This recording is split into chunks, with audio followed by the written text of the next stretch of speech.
Well, good morning, everybody. I'm in charge now because I've got the running order here. So for the next 6 hours, we are locked in this room to debate the issues of the day. There's the running order. Thank you to James, and thank you also to James for your commitment to the educational element of ACE, the educational programme. We've got 3 syndicates, one covering the retail landscape, the second promotional mechanics, and the third, after coffee, the supply chain. Then there will be time for open discussion and certificates and photos. What we've all been working towards over the last few months is a nice piece of paper and lots of photos. Just to run through, to dive into a bit more detail, James has given the overall picture as to what Empower is about, just to go into a bit more detail. The aim is to provide a strategic but practical view of the overall supply chain. We operate very much in our own silos, and I think the aim of Empower is to get people out of their silos, as silo busting is a great theme across every link in the supply chain at the moment, to have a more holistic view of what we used to call circulation, the star previously known as circulation, now known as audience. And that accounts for some of the extra modules that we have built in over the years, to include free, to include subscription marketing, and also digital, which is the really funky, exciting, scary one, which comes at the end of the course when we're all working out what jobs we'll have when robots take over.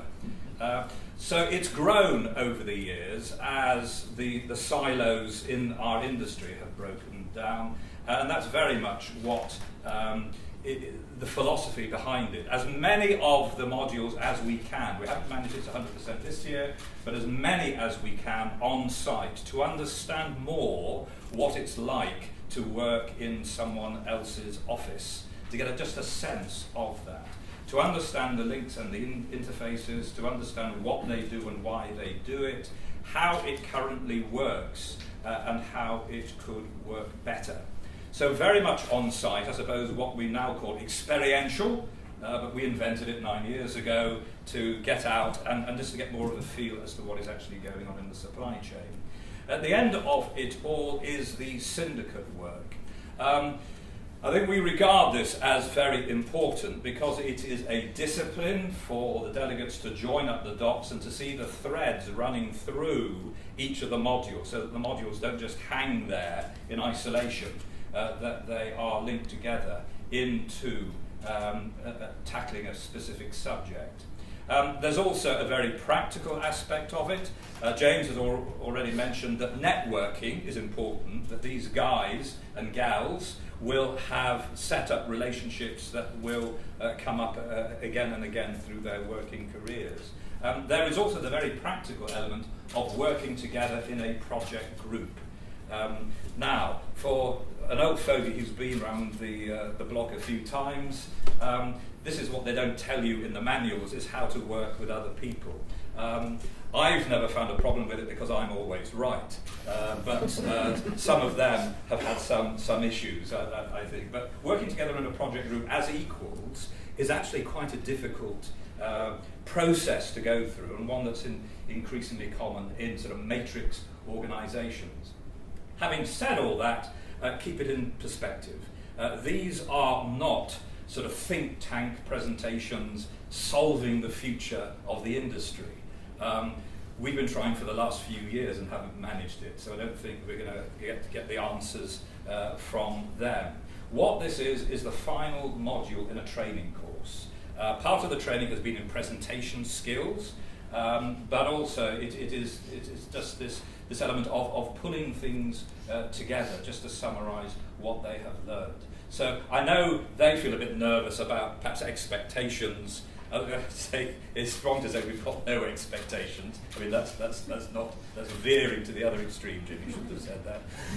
But it is to put it into perspective. And I should say, I shouldn't say this, but I think this year's group has been one of the mix of the nicest and the sparkiest that we have actually seen. I shouldn't have said that either, should I? But it's again to build up the expectations, they're a nice and smart bunch.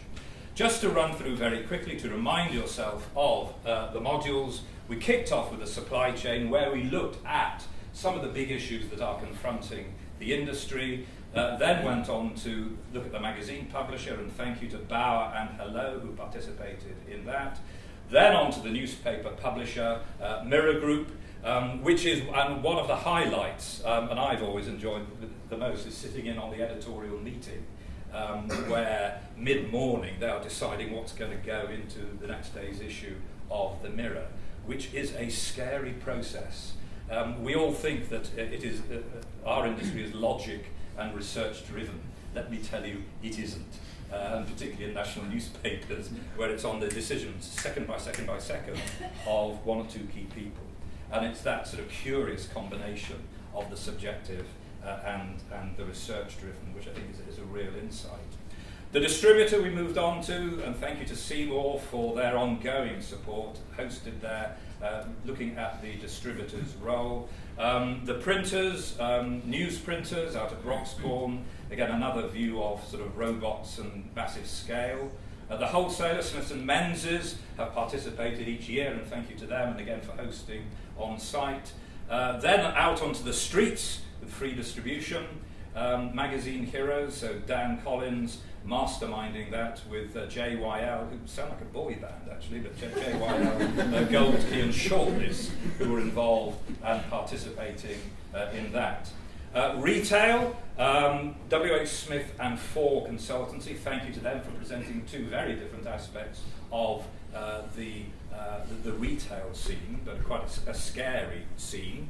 And then some retail visits, and NFRN organising some visits to independent retailers, which actually is Brian here? No, it's not.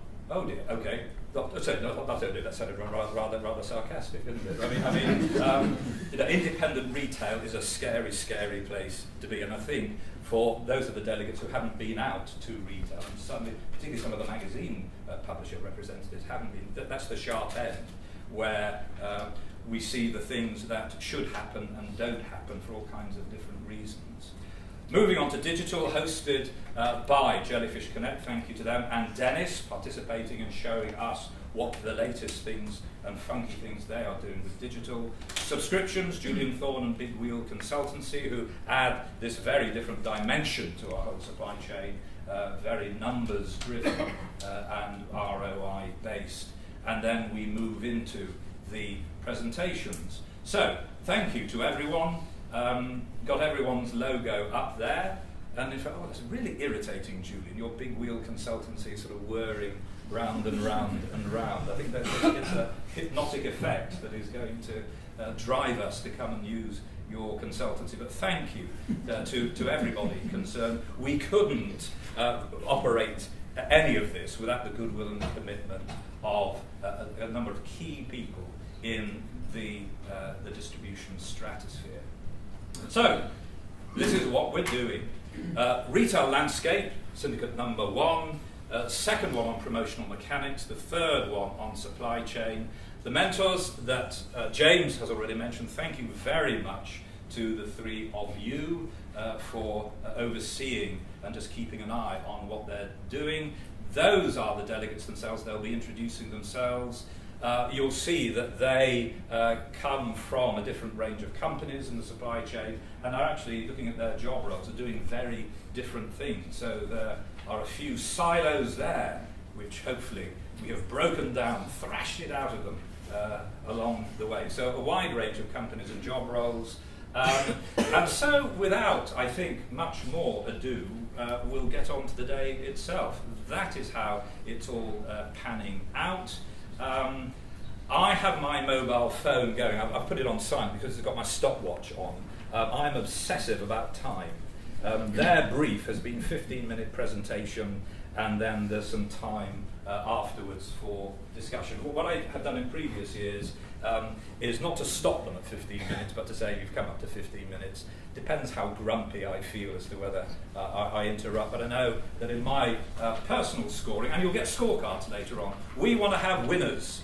This is actually something we've debated with past delegates. that we stopped having scoring a couple of years ago, and the delegates got very miffed because they're a very competitive lot and they want a winner. So we're going to have a winner. You'll get a scorecard, 1 to 5 scores on 2 factors. One is the quality and effectiveness of the presentation itself, and I will be marking people down to go over 15 minutes, just to warn you. And the second one is more about content. How well was the set topic addressed? So after the coffee break, you will get these scorecards. They will be added up, and at the end of the day, I will sweep on stage and announce the overall winner, assuming there is an overall winner. We may all be winners today. We may all be locked in equal position and equal places. So that's my intro.